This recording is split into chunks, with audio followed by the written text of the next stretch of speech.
Hi, my name's Alexa. I am a European Polish girl, and I want to talk about how my ancestor Andrew J. Nelson came across to America. It's a pretty awesome story.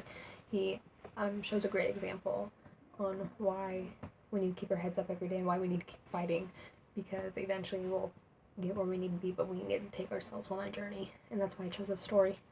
I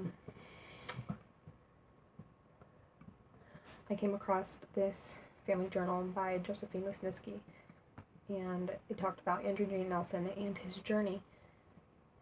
And this was a while back, so when this assignment was brought upon me, I was like thinking, yeah, I'm going to do this story because it means a lot to me.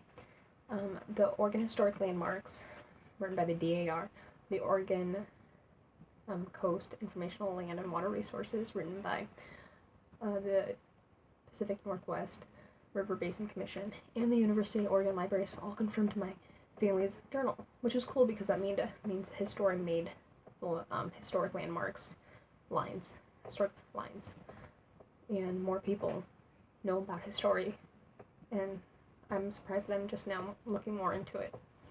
But Andrew J. Nelson was a tall, thin man, long arms, long legs, bright blue eyes, and he was looking for the American dream. Minnie E. Kelton was searching for crew members to travel to America. Captain James McKenna was the captain of that boat, and Andrew Nelson volunteered to go on that boat to travel. He just took a backpack with some things and took off. Didn't look back. They traveled 6,000 miles, with their first stop being Chicago, and they rested there for the night. And then they went from Chicago to around Newport or Depot Bay, Oregon, and they didn't realize that the weather was going to be so bad. And with that, the waves and the wind and the surges, it was too rough to be on the water that day. And Captain McKenna called abandoned ship. They threw the life boats overboard.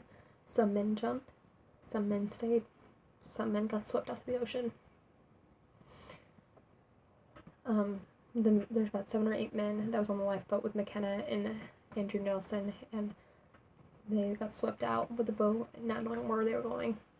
But they eventually washed up on a beach, but Nelson got washed up 2 miles down from McKenna and the rest of the crew.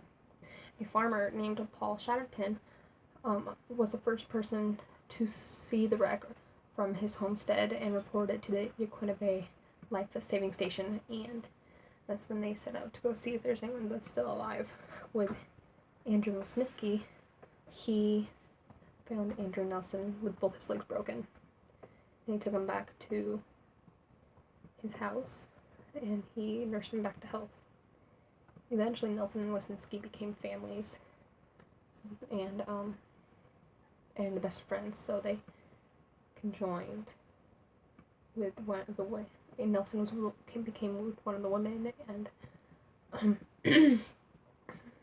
it was he traded fishing for farming.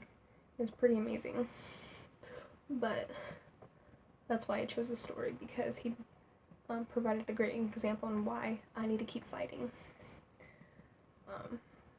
If Andrew Nelson can get from Poland to America, washed up on the beach, and 2 broken legs, and still have the determination to fight, then I have the determination to get through life today, and to get through school especially.